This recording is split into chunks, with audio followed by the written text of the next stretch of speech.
नहमदुहु व नुसल्ली अला रसूलिहिल करीम। आज की इस नशिस्त में हम इस सवाल का जवाब देंगे कि ज़कात किस पर फ़र्ज़ है। याद रखें, ज़कात की बहुत ज़्यादा अहमियत है। कुरान और हदीस में, कुरान मजीद में अल्लाह ताला ने बार बार ज़कात की अदायगी का हुक्म दिया। व अक़ीमुस्सलाह व आतुज़्ज़का, तुम नमाज कायम करो, तुम ज़कात दो। तो कुरान मजीद में भी ज़कात की अदायगी का हुक्म है और अहादीस में भी हुज़ूर अक़दस सल्लल्लाहु अलैहि वसल्लम ने ज़कात की अदायगी का हुक्म दिया है। चुनांचे हदीस से बुनियल इस्लाम अला खम्सिन कि इस्लाम की बुनियाद 5 चीज़ों पर है। शहादत अल्ला इलाहा इल्लल्लाह व अन्ना मुहम्मद रसूलुल्लाह, अल्लाह की एक होने की और हुज़ूर अक़दस सल्लल्लाहु अलैहि वसल्लम के रिसालत की गवाही देना, व इक़ामिस्सलाह, नमाज कायम करना, व ईताइज़ ज़का, और ज़कात देना, और हज और रोज़े की भी आगे बात। तो इस्लाम की बुनियादी अरकान में से ज़कात है और ज़कात अदा न करने पर बड़ी सख्त वईद जो है वो आई है। हदीस में आता है, मन आताहुल्लाहु मालन, जिसको अल्लाह ताला माल दे, फलम युअद्दि ज़कातहु, और उसकी ज़कात न दे, तो हुज़ूर अक़दस सल्लल्लाहु अलैहि वसल्लम ने फरमाया कि मुफ़्तिर लहू शुजाअन अक़रा, कि उसका जो माल है उससे उसके एक अजदहा और एक सांप बना दिया जाएगा, और जो तवीक़ुहु यौमल क़ियामा, और वो उसके गले में तोप बनाकर उसके वो डाल दिया जाएगा। और हदीस में आता है कि वो जो सांप, वो जो अजदहा होगा, याख़ुज़ु बिलहज़मतैहि, वो इस ज़कात न देने वाले को उसके जबड़ों से पकड़ेगा और उसे कहेगा, अना कंज़ुका व अना मालुक, कि मैं तेरा वो ख़जाना हूँ, मैं तेरा वो माल हूँ जो तू अल्लाह के रास्ते में नहीं देता था। और याद रखें, कुरान मजीद में भी ज़कात अदा न करने पर बड़ी सख्त वईद आई है। कुरान मजीद की आयत है, वल्लज़ीना यकनिज़ूना ज़हब वल फ़िज़्ज़ता वला युनफ़िक़ूनहा फ़ी सबीलिल्लाह फ़बश्शिरहुम बिअज़ाबिन अलीम, कि जो लोग सोना चांदी जमा करते हैं और उसको अल्लाह के रास्ते में खर्च नहीं करते, तो फ़बश्शिरहुम बिअज़ाबिन अलीम, उनको दर्दनाक अज़ाब की खबर सुनाओ। तो उसकी इतनी ज़्यादा अहमियत है ज़कात देने की। अब अगला सवाल ये कि ज़कात किस पर फ़र्ज़ है और ज़कात कब देना फ़र्ज़ है। ज़कात कब देना फ़र्ज़ है, इसमें तो याद रखें, जब भी इंसान निसाब का मालिक हो जाए, जिसको हम आगे चल के बताएंगे, तो अगले साल को कमरी एतबार से जब वही तारीख़ आ जाए तो ज़कात देनी जो है वो लाज़िम है। लेकिन उमूमन लोगों को पता नहीं होता कि वो किस तारीख़ को निसाब के मालिक हुए थे। तो ऐसी सूरत में फिर जो है उमूमन लोग यकम रमज़ान को अपनी ज़कात की तारीख़ मुकर्रर करते हैं और यकम रमज़ान को ज़कात देते हैं। और यकम रमज़ान को ज़कात देने का मतलब ये है कि शरअन आपका वो जो है वो क्लोजिंग डेट है, उस दिन आपके पास जो निसाब के मुताबिक अमवाल होंगे, निसाब से ज़्यादा या निसाब के बराबर, तो आपको ज़कात देनी होगी।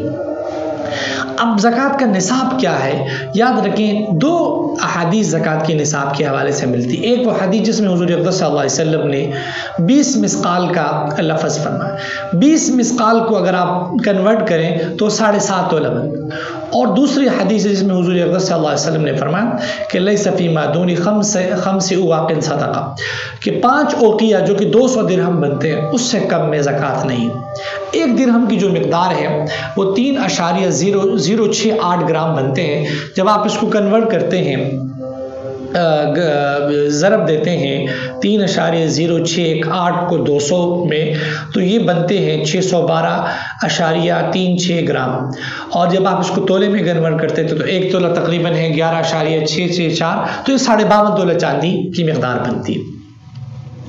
तो 4 चीज़ें ऐसी हैं जो काबिल ज़कात अमवाल है। नंबर 1 सोना, नंबर 2 चांदी, नंबर 3 माल तिजारत, क्योंकि हदीस में आता है कि हुज़ूर अक़दस सल्लल्लाहु अलैहि वसल्लम काना यअमुरुना, कि हुज़ूर अक़दस सल्लल्लाहु अलैहि वसल्लम हमें हुक्म देते थे उस माल से नुइद्दु लिल बयई, जो हम इस माल को हम आगे फ़रोख्त करने के लिए हम तैयार रखते थे। और नंबर 4 है करेंसी। तो 4 ऐसी अमवाल है जो काबिल ज़कात अमवाल है और जिनको मिलाकर आप निसाब बनाते हैं। नंबर 1 सोना, नंबर 2 चांदी, नंबर 3 नकदी माल, और नंबर 4 माल तिजारत। सोना तो बड़ा वाज़ेह है कि किसको कहते हैं, मैं उसकी निसाब पे आगे बात करूँ। चांदी बड़ा वाज़ेह है। माल तिजारत का मतलब हर वो माल जो आपने इसलिए ख़रीदा है कि आप आगे सेल करें। कोई प्लाट आपने ख़रीदा है, कोई घर ख़रीदा है, दुकान में जो सामान पड़ा है आगे बेचने के लिए, ये सब माल तिजारत है। क्योंकि आपने इसलिए ख़रीदा है कि आप इसको आगे सेल करेंगे और अभी भी आपकी सेल करने की जो नीयत है वो बरकरार है। और करेंसी, आपके पास जो भी कैश है, चाहे वो आपके पास कैश के फॉर्म में है, आपके बैंक अकाउंट में, आपने कमेटी में जमा करवाई है, या आपकी इन्वेस्टमेंट है वो कैश के फॉर्म में, ये सब के सब आपकी जो है वो नकदी पे आती। तो ये जो 4 किस्म के अमवाल है, इनको मिलाकर आप अपना हिसाब लगाएंगे कि आपके ऊपर ज़कात लाजिम है नहीं। और इसको जो मिलाने का तरीका ये है कि अगर सिर्फ सोना किसी के पास, किसी खातून के पास, तो अगर सिर्फ सोना है, कोई नकदी नहीं है, कोई चांदी नहीं है, कोई माल तिजारत नहीं है, तो ऐसी सूरत में 7.5 तोले का जो सोना है उसका एतबार होगा, और अगर उससे कम है तो उसके ऊपर ज़कात लाजिम नहीं। लेकिन याद रखें, चूँकि हदीस में चांदी का निसाब भी बतलाया गया है, लिहाजा अगर किसी के पास सोने के अलावा सूरत हो, किसी के पास सिर्फ चांदी है, किसी के पास सिर्फ माल तिजारत है, किसी के पास सिर्फ नकदी है, या किसी के पास सोना चांदी मिलाकर है, नकदी और चांदी मिलाकर है, माल तिजारत और चांदी जो है मिलाकर है, या माल तिजारत और सोना मिलाकर, यानी सिर्फ सोना के अलावा जितनी भी मुमकिन सूरतें बनती हैं, सोना प्लस चांदी, सोना प्लस कैश, सोना प्लस माल तिजारत, चांदी प्लस माल तिजारत प्लस कैश, जो भी सूरतें बनती हैं, उन तमाम सूरतों में हम 52.5 तोला चांदी की कीमत का एतबार करेंगे। मार्केट में आप देखें कि 1 तोला चांदी की क्या कीमत है, तो उसको आप ज़रब दें 52.5 तोला चांदी में, तो वो तकरीबन आजकल को 1.5 लाख के आसपास रकम बनती है। अगर इतनी रकम किसी के पास है कर्ज़े निकाल कर, याद रखिए कर्ज़े निकाल कर, तो वो शख्स साहिब निसाब कहलाएगा, और वो अपने माल में से 2.5% यानी 1 लाख में से 2,500 रुपये की ज़कात देगा।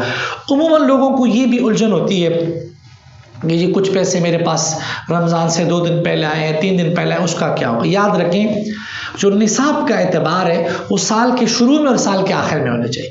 लिहाजा अगर किसी ने अपने लिए क्लोजिंग डेट जो है वो रमज़ान की 1 तारीख उसकी क्लोजिंग डेट है, तो उस दिन का एतबार होगा।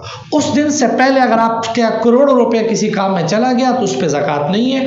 करोड़ों रुपये अगर आपका किसी काम में आ गया तो उसके ऊपर जो है वो ज़कात है। लिहाजा क्लोजिंग डेट में आपके पास ये जो 4 किस्म के अमवाल है, कैश में कर्जा भी आ जाता है, आपने किसी को जो कर्जा दिया, अगर ये आपके पास है और ये निसाब से बढ़कर है तो आप इसकी ज़कात देंगे।